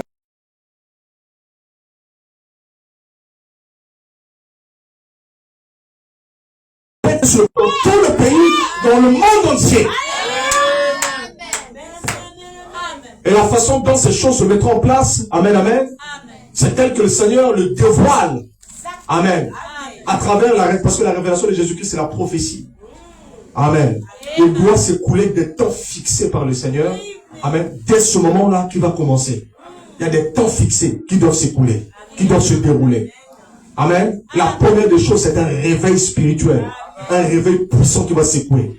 Il y aura une jubilation qui viendra au son de 2 chauffards. D'accord? Et c'est cette chose qui va faire vibrer l'église et qui va secouer le monde entier. L'onction des 2 chauffards, des 2 trompettes. Lorsque les gens parlent du jubilé, ils oublient que le jubilé, amen, amen, au jubilé, il fallait résonner 2 grandes trompettes. Et Dieu avait dit à Moïse, fais 2 trompettes d'argent. Que tu vas résonner pour ceci, pour cela, pour ceci. Et lorsqu'on sonnait de la trompette, c'était avec 2. Vous voyez, même Jésus, avant son enlèvement et sa résurrection, avant sa résurrection et son enlèvement, amen, il a rencontré les 2 trompettes. Il a reçu 2 grandes trompettes sur la montagne des Oliviers. 2 grandes trompettes sont venues à sa gauche et à sa droite. Ouais. Quelques jours avant, il avait dit à ses disciples, n'est-ce pas? quelques-uns d'entre vous ne mourront point qu'ils aient vu le royaume de Dieu venir avec puissance. Car le Fils de l'homme viendra dans son règne avec ses anges. Ils les ont emmenés ensuite sur la montagne et ils ont vu 2 anges à sa gauche et à sa droite. Mais ils étaient la représentation, amen, amen, de ces 2 trompettes en question. Oui. Et ces 2 trompettes en question sont les 2 onctions, les 2 esprits qui doivent agir dans les 2 prophètes du livre de l'Apocalypse, qui doivent venir avant que le feu ne détruise la terre. Oui. Malachie 4 n'est pas accompli avant ce moment-là. Parce qu'il faut que, amen, Élie puisse revenir. Et le ministère d'Élie qui accomplit intégralement Malachie 4, c'est Apocalypse 11. Parce que c'est précisément la séquence prophétique qui vient avant que le feu ne détruise la terre. Comme je l'ai dit, amen, je défie n'importe quel ministère doctoral dans le monde entier de me prouver qu'il existe un ministère prophétique en dehors du ministère des 2 témoins, amen, qui vient juste avant que le feu ne détruise la terre.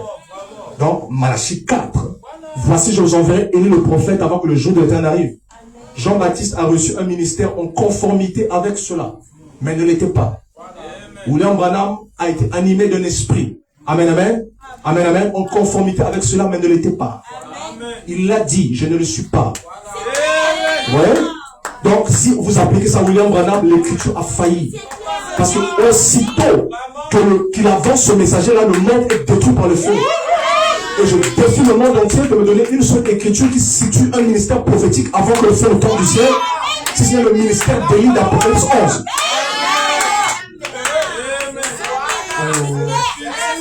Donc c'est ça. C'est la vérité. Donc c'est pourquoi, là, c'est clair.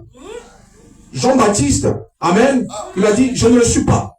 Mais il savait, l'ange avait dit à son père, n'est-ce pas, qu'il va marcher avec l'esprit et la puissance d'Élie. Il va marcher avec, mais il ne saura pas la chose. Il sera au de la chose, mais il ne saura pas la chose. Il va marcher avec l'esprit et la puissance d'Élie. Ça veut dire qu'il le représente seulement. Il représente l'onction de nage. Il le représente juste. Jean-Baptiste, c'est pourquoi Jean-Baptiste pouvait dire, je ne suis pas Élie. Vous voyez ça? Parce qu'il connaissait sa commission. Sa commission était que tu vas marcher avec l'esprit et la puissance d'Élie. Pas que tu vas être l'esprit et la puissance d'Élie. Pas que tu vas l'incarner. Non. C'était ça la commission.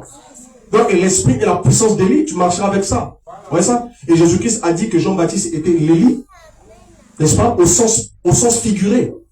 Parce qu'il marchait avec l'esprit et la puissance d'Élie, mais ça ne faisait pas de lui l'Élie qui doit venir. Sinon Jésus serait en contradiction avec sa propre révélation. Jésus-Christ savait qu'Élie doit venir pour rétablir toutes choses. Or, le rétablissement de toutes choses ne se limite pas aux aspects doctrinaux. Oui. Sinon, on se retrouve aujourd'hui avec l'une des plus grandes confusions que nous n'avons jamais eues dans un système religieux. C'est la vérité. Le rétablissement de toutes choses n'a rien à voir tout simplement avec un aspect doctrinal. Jésus-Christ appelle le rétablissement de toutes choses ailleurs comme étant le renouvellement de toutes choses.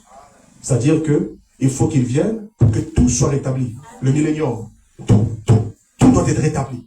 La guérison du millénium. La Bible dit que le soleil se lèvera avec 2 grandes ailes et la guérison sera sous ses ailes. La guérison là, c'est le rétablissement de tout. Maintenant, il faut que Élie le prophète vienne avant, amen, que le jour du Seigneur n'embrase la terre. Mais ce jour en question, c'est un jour ardent comme une fournaise. C'est un jour ardent comme une fournaise. Voici, je vous enverrai Élie le prophète. Et avant de dire, voici, je vous enverrai Élie le prophète, regardez au verset 4 de Malachie chapitre 4. Ouais, il est dit, souvenez-vous de la loi de Moïse, mon serviteur, pour laquelle j'ai prescrit à Horeb des préceptes et des ordonnances. Pourquoi fallait que le peuple se souvienne de la loi de Moïse? Même parce que Moïse avait promis un prophète comme lui. Un prophète comme Moïse. Vous voyez ça? Souvenez-vous de Moïse. Donc, souvenez-vous d'une ombre qui est déjà accomplie. Moïse. Souvenez-vous du prophète de la loi. Voici, je vous enverrai Élie le prophète. Vous ne voyez qu'un seul homme dedans. Parce que l'ombre est contenue dans le verset 4. Mais pourtant, on ne voit que Élie. Mais on ne voit pas qu'il est précédé. On ne voit pas il ne vient pas seul. Maintenant, regardez, lorsque Jésus a rencontré, lorsque les disciples ont rencontré Élie sur la montagne, Élie n'était pas seul. Élie était à la gauche de Jésus, à la droite de Jésus, Moïse était à sa gauche, n'est-ce pas? Mais vous allez remarquer que la personne qui les a plus frappé l'attention, c'était Élie. lorsqu'ils sont descendus de la montagne, ils ont posé la question à Jésus. Pourquoi les scribes disent-ils que lui doit-il venir premièrement? Pourquoi ils ont posé cette question? La Bible dit, c'est parce qu'ils avaient vu la vision sur la montagne. Donc, la vision dans laquelle ils voient Élie, il n'est pas seul. Mais pourtant, il pose la question comme s'il est seul. Pourquoi? Parce que l'Écriture fait explicitement référence à Élie. Parce que l'ombre de Moïse est accomplie par Jésus-Christ. Le prophète comme Moïse, c'est Jésus-Christ. Amen. Mais l'Élie qui doit venir en question, d'accord, vous n'allez pas le situer en dehors de la séquence d'Apocalypse 11. Et il ne peut pas être dévoilé au public avant ce moment-là. Voilà pourquoi William Branham a parlé avec ambiguïté. Il ne pouvait pas se dévoiler. Ce mystère, il ne pouvait pas. L'ange ne lui a pas permis, ni même de mettre son nom sur la 7e étoile. C'est un petit enfant, dit-il, qui a mis mon nom là-bas. Je n'allais pas permettre ça, a-t-il dit. Il a dit que s'il s'agit de... Je crois que j'ai le message du jour. Mais s'il s'agit d'un homme, ce n'est pas moi. Allez-y, effacez ça de vos citations, de vos mots. Vous voyez ça un peu? C'est la vérité. Il dit que son message annonce un temps qui viendra. Maintenant, si vous placez l'application de cela en son époque, vous faites fausser l'écriture. Mais c'est vrai. Peu importe combien est-ce qu'on peut être fanatique aujourd'hui, je défie tous les fanatiques, où qu'ils soient. D'accord? Et de n'importe quel grade en doctorat qu'ils peuvent avoir dans la parole de Dieu. Je les défie de me prouver, amen, que l'Élie de Malachie 4 meurt avant le retour de Jésus-Christ. Ça, c'est pour commencer. Amen. Et deuxièmement, de me prouver, amen, qu'il est différent de l'Élie d'Apocalypse 11. Mon frère, ne prends pas la brochure, prends la Bible. Déjà, avec la brochure, je peux te faire sortir des brochures. Mais tu vas me contredire parce que tu as d'autres brochures. C'est le repère de la confusion. On ne joue plus ce jeu. On va devant de la Bible et on verra si réellement tu as de quoi faire. Parce qu'aujourd'hui, c'est ça. On fait la citation. Si je te donne la citation, tu vas chercher à me faire sortir une autre citation. Ok. Et donc, on est pour la guerre des citations. On prend la Bible, on va voir. Quelqu'un m'écoute ce soir ici. Parce qu'aujourd'hui, c'est la Bible. Il faut prendre la Bible. On a la Bible, nous, c'est le message, on a la Bible interprétée. Écoutez-moi bien. Ce que vous appelez la Bible interprétée, vous emmenez la plus grande confusion que n'importe quel système religieux n'a jamais eu depuis le commencement du monde jusqu'à ce jour. Ça, c'est la vérité. Donc, tout le cycle des réveils que nous avons vu, depuis le XXe siècle, même depuis l'âge de la Réforme, il n'y a jamais eu un groupe religieux qui a été terrassé pour autant de divisions doctrinales, alors qu'ils sont un seul prophète et un supposé message clair et équilibré. Vous ne dites pas la vérité aux gens. Le message, c'est la vision que l'homme a apportée. Vous voyez ça? Mais il a pris des enseignements personnels et il s'est confondu lui-même sur plusieurs enseignements. Il faut le reconnaître. Sinon, le monde va vous jeter des pierres. C'est la vérité.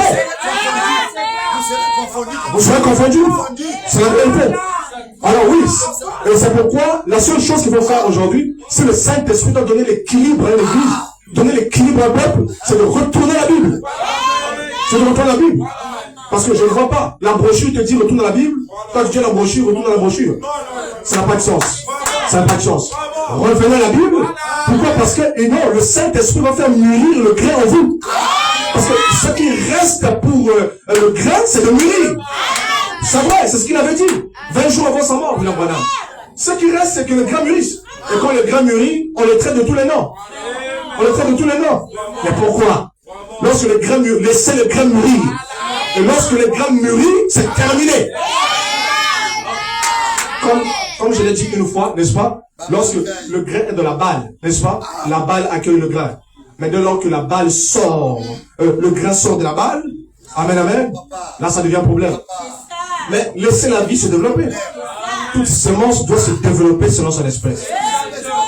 Amen, amen. Et la parole de Dieu est venue en ces derniers jours, pas pour faire les systèmes que nous voyons là. Ce que nous voyons là, ce n'est pas la raison. Donc, c'est-à-dire que Dieu n'a à mieux à faire que de venir sur la terre et d'établir des systèmes, des enseignements. Non, non, non, non. À chaque fois que Dieu vient sur la terre, c'est pour engager un mouvement surnaturel. Amen, amen, amen. Et s'il vous place dans un mouvement de doctrine, amen, amen, ça veut dire qu'il n'a rien à faire avec vous. Lisez dans toute la Bible.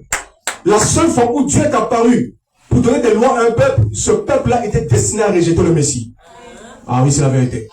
Tu reçois des enseignements, cela te bloque dans un système pour rejeter la vie de l'enseignement. Parce que tu ne reconnaîtras pas la sémence lorsqu'elle se développe. Mais montrez-moi un peuple qui connaît Dieu par la dynamique, par la puissance de l'esprit. Celui-là, Dieu a affaire avec lui. Dieu est apparu à Moïse pour faire sortir Israël d'Égypte. C'était la dynamique. Dieu est apparu à Josué pour faire sortir le peuple de la terre de Canaan. C'était de la dynamique, ça. Amen, amen. Josué n'a pas dit, les 10 commandements, faites-nous entrer dans le pays promis. Essayons de lire les bandes des 613 commandements pour voir comment est-ce que Jéricho va tomber. Mon frère, ce n'est pas avec les bandes et les brochures que tu auras Jéricho. Ce n'est pas avec des citations que tu auras Jéricho. Montre-moi, l'ange de l'Éternel est apparu à Josué pour répéter des histoires. L'ange de l'Éternel est apparu pour déclencher le mouvement. Donc, montre-moi un seul moment de l'histoire où l'ange apparaît pour dire, nous avons les plus grands mystères de l'enseignement, nous avons les plus grandes révélations de l'enseignement, nous sommes le meilleur peuple éclairé. Alors, si vous êtes à ce stade-là, ça veut dire que Dieu va vous rejeter quelque part. Regardez les enfants d'Israël. Amen. Ils ont reçu. Ils ont été orgueilleux spirituellement. Nous avons la loi, nous sommes les meilleurs dans le monde, mais les nations les ont dépassés ensuite après. Ils ont rejeté le fruit du message qu'ils avaient reçu. Ils ont tué ça. Pourquoi? Parce que c'était différent, c'était étrange. Ils n'ont pas reconnu que c'était précisément la chose qui était annoncée. Et le message de Dieu, c'est la Bible. Le message de Dieu, c'est les Saintes Écritures. Le message de Dieu, c'est la Bible. Le message de Dieu n'est rien d'autre que les Saintes Écritures. Et le message, c'est le Saint-Esprit. Pas une organisation. Pas un système ecclésiastique. Le message de Dieu, c'est le Saint-Esprit.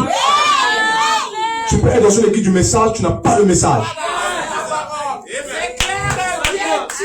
Le pentecôtiste a un message. Le pentecôtiste a le message. C'est vrai? Celui qui a le Saint-Esprit a le message en lui. Mais c'est vrai? Mais de quoi est-ce que William Branham parlait lorsqu'il disait, j'étais avec mes amis, on prêchait le message partout dans le monde entier? C'est de quoi ce message-là? N'était-ce pas la divinité de Jésus-Christ, le salut, l'évangile? Mais non, pourquoi vous voulez sectariser quelque chose? Pour dire que nous sommes quelque chose d'extraordinaire. Vous n'êtes rien, vous n'irez pas au ciel si vous ne vous répondez pas. C'est simple ça. Ouais, il y a quelqu'un qui m'a dit, oh frère, ne dis pas ça. On nous a vus déjà là-bas. On a dit qu'on nous a vus déjà. Si on t'a vu dans la 6e dimension, alors que Jésus ne vient pas prendre les gens pour les emmener là où sont les morts en Christ. Amen, amen. Parce que la 6e dimension, c'est le lieu des âmes endormies. Donc si on t'a vu là-bas, ça dit que tu vas mourir, tu vas partir là-bas. C'est pas pour les enlever. C'est pour ceux qui meurent. Continue à dire, on nous a tous vus là-bas. Non, si on nous a tous vus là-bas, ça dit que tu vas mourir. Tu n'as pas destiné l'enlèvement. Toi, on te voit là où on voit les âmes endormies en Christ.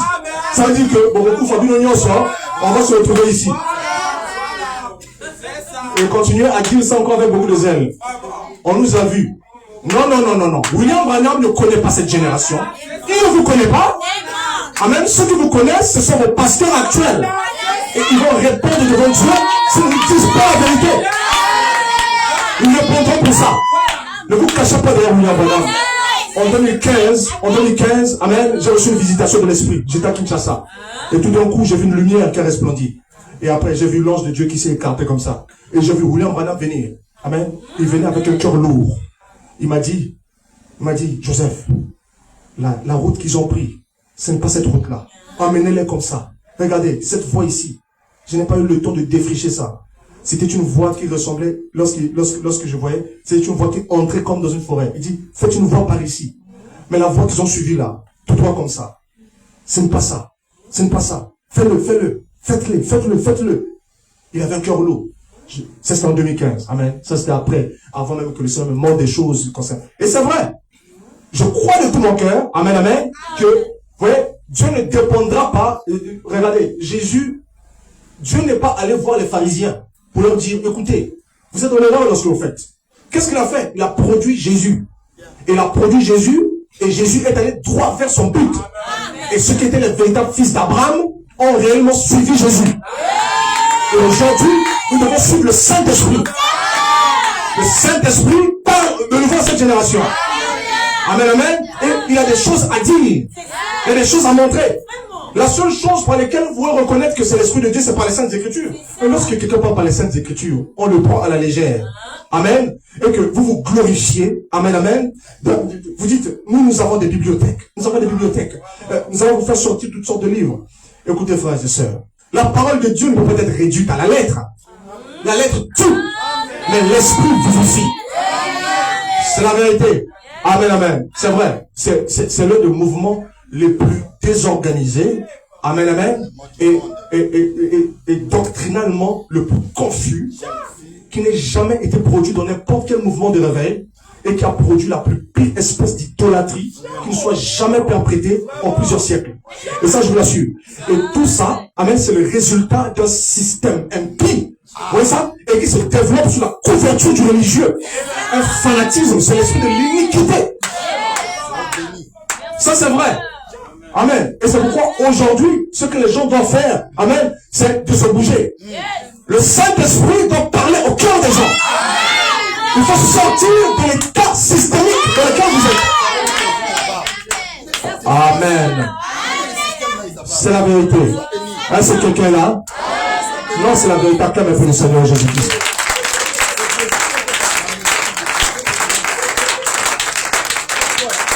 Aujourd'hui, lorsqu'on essaie de prendre les Écritures, amen, on essaie de prendre les Écritures pour parler aux gens en disant, oh non, on passe à la légère.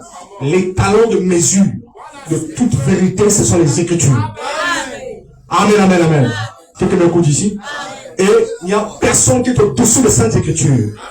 Vous voyez? Personne n'est au-dessus des Saintes Écritures. Vous voyez? Alors, donc, ouais, il n'y a pas un autre ministère, amen, qui se situe juste avant le jour de l'Éternel, si ce n'est le ministère d'Apocalypse 11. Et ça, c'est ce ministère politique-là. Vous voyez? Les deux onctions se rattachent à ça. Vous voyez ça un peu? Ça, c'est clair. C'est pourquoi j'ai défié, et je lance encore ce défi encore une fois. C'est-à-dire tous les docteurs réunis de n'importe quelle église, de n'importe quelle mouvance, de n'importe quelle doctrine. Voyez-moi, et je vous dis, produisez-moi une seule écriture, amen, qui démontre, hein, d'accord, que Malachie 4 est différent d'Apocalypse 11.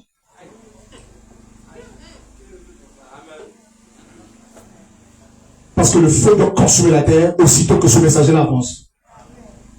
Et si je dois prendre des citations, amen, amen, jusqu'en 65, William Branham continue à dire, amen, je pose la fondation pour cet homme lorsqu'il viendra. Vous n'avez ni compris le message, ni compris ce qui doit se faire par rapport aux Saintes Écritures. Il a dit, lorsque Dieu voudra vous faire savoir quelque chose, il le fera. Le feu doit consumer la terre. Des jugements doivent pleuvoir. Mais quand? Et le ministère, même qui a été ouvert en ces derniers jours, se rapporte à ça. Maintenant, quelle est l'importance de l'Église maintenant? L'Église, amen, doit entrer dans la profondeur de l'onction du Saint-Esprit, afin de comprendre profondément les desseins du Seigneur, et d'être revêtu des onctions du Seigneur. Parce qu'il y a une onction de la connaissance divine qui va oindre l'Église. Dans le temps dans lequel nous sommes, il y a une jubilation qui va commencer. On ne peut pas parler de la trompette de Dieu sans connecter ça au deux chauffards. Non. Vous êtes dans les... Vous savez que lorsque le type... Il faut respecter les types. Même dans la tradition juive, lorsqu'on sonnait de la trompette, deux grandes trompettes résonnaient. Amen. Et ces deux grandes trompettes-là, amen, amen. Maintenant, je pose la question. Frères et sœurs, Apocalypse 12, la femme enveloppée du soleil, la lune sous ses pieds. Mais ça parle de ce mystère de l'épouse, de Christ. Selon Éphésiens chapitre 3, verset 6, les païens, les nations, sont cohéritiers avec Israël et forment un même corps et participent à la même promesse en Jésus-Christ par l'évangile. Ce sont nos écoles de pensée qui ont divisé les juifs et les non-juifs. Alors que la Bible dit que nous sommes cohéritiers et participants à la même promesse en Jésus-Christ par l'évangile. L'olivier, c'était Israël, représenté par Christ. Toi, tu as été greffé à cette olive et tu dis que vous avez différentes promesses en des temps différents. D'après quelle écriture? Et ça, je défie n'importe quel docteur de la loi qui ne pose ça par les écritures. Comment est-ce que, amen, amen, nous sommes dans un moment où on va dire que les juifs sont là-bas, les non-juifs sont là-bas? Vous voyez ça un peu? Ce sont des choses qui ont été développées par des écoles de pensée. Élie et Moïse, ça doit être Élie lui-même, Moïse lui-même qui va venir. Mon frère, Élie et Moïse sont dans des corps immortels. Amen. Ils sont à la gauche et à la droite de Jésus sur la montagne de la transfiguration. Vous croyez que ce sont des êtres mortels qui sont venus sous une nuée et qui sont venus à la gauche et à la droite de Jésus et qui ont disparu? Entre eux et Jésus qui avait le corps mortel en ce moment-là, c'était Jésus. Et vous voyez que ces deux hommes vont venir pour mourir. Les immortels vont venir mourir. L'apôtre Paul dit qu'il est impossible pour ce corps, amen, amen, d'entrer dans le royaume de Dieu sans transformation. Ce corps de chair ne peut pas hériter la dimension céleste. Alors comment Élie et Moïse ont hérité la dimension céleste sans que leur corps soit transformé? Ils ont revêtu l'immortalité. Ce qui le prouve, la montagne de la transfiguration. Ne vous attendez pas à un vieux barbu Élie quelque part, ou à un vieux barbu Moïse quelque part. Ah, ils ont apparaître. Ce n'est pas ça. Il n'y a aucune écriture qui dit que ce sont les Juifs. Jésus-Christ a dit que le royaume de Dieu sera enlevé aux Juifs et sera donné aux nations. Sera donné à une nation qui en produira des fruits. Amen. Le royaume de Dieu sera enlevé aux Juifs et sera donné aux nations. Ça ne veut pas dire que aux Juifs selon la chair. Ça veut dire que ce sont les gentils qui détiennent le mystère de la manifestation de l'Esprit dans les derniers jours. Et de la même manière que les Juifs ont amené l'évangile dans les nations ramèneront l'évangile en Israël. C'est vrai. Tout est centré sur les nations. Mais sans écarter les Juifs. Parce que c'est la même racine spirituelle. Et donc il y a une jubilation. Hein? Cette jubilation de 7 fois 7 années. Cette année, frère, ça introduit un temps de jubilation. Un temps de liberté. Et vous savez que lorsque le jubilé arrive, chacun retourne d'où il vient. Il y a des restitutions, il y a la restauration, il y a des grandes bénédictions. Et il y a un temps de jubilation, de jubilé qui va commencer. 2025 met un terme au cycle traditionnel. Ça fait entrer dans la transition du jour du Seigneur qui va évoluer. Et ce jour du Seigneur doit grandir dans l'église. Parce que le Fils de l'homme se révélera lui-même à travers les croyants.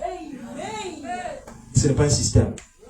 C'est pas pour dire que nous, ici, là, ça nous concerne nous. Nous seuls pouvons être sauvés. Non, frère. Partout où Dieu trouve des violents, il va donner le royaume. Alléluia. Parce que là, nous sommes sur la base du sang de Jésus. Et donc, frère, pour clôturer, cette fête des expiations, Yom Kippour, fête des trompettes, fête des expiations, là, de cette année ici, en généralité, cette année ici, ça nous introduit dans des choses fortes. Dans une saison forte. Et les deux onctions vont oindre l'église, vont oindre des serviteurs de Dieu. Dans la puissance de l'esprit. Nous n'aurons jamais vu. Moi, le Seigneur m'a montré cette chose-là. Prenez ça de la même façon que les événements qui se sont accomplis. Il y aura un réveil mondial qui va commencer dans le Congo. Un réveil mondial. Dieu va appuyer ça dans la puissance. Il y aura des choses. La bouche des critiqueurs sera fermée. Amen. Avant que vienne quelque chose de grand, Dieu provoque toujours des secousses. Nous n'avons pas encore vu de réveil. Nous n'avons pas encore vu des manifestations divines. C'est ce qui est en train d'approcher. Et la saison pour ça est accomplie. Nous voici maintenant à la fin des âges. Nous sommes arrivés à la fin. Maintenant, nous devons monter plus haut. Entrer dans les choses du jour du Seigneur. Et là, le Seigneur lui-même entre en direct. C'est-à-dire que ton jour à toi est passé. Ton jour à toi s'arrête aussi. C'est maintenant le jour du Seigneur en toi. En plénitude. Parce qu'il y a des choses qui doivent se produire. Qui vont élever l'onction qui est ici. L'onction habituelle va devenir quelque chose d'autre. Le bâton de Moïse va devenir quelque chose d'autre. Et c'est ce qui va se passer dans cette saison. Et c'est pourquoi je t'annonce la meilleure saison pour toi. La meilleure saison pour ta vie. La meilleure saison pour le corps de Christ. La meilleure saison pour tout le corps de Christ. C'est vrai. Amen. Alors que Dieu te bénisse, nous allons terminer.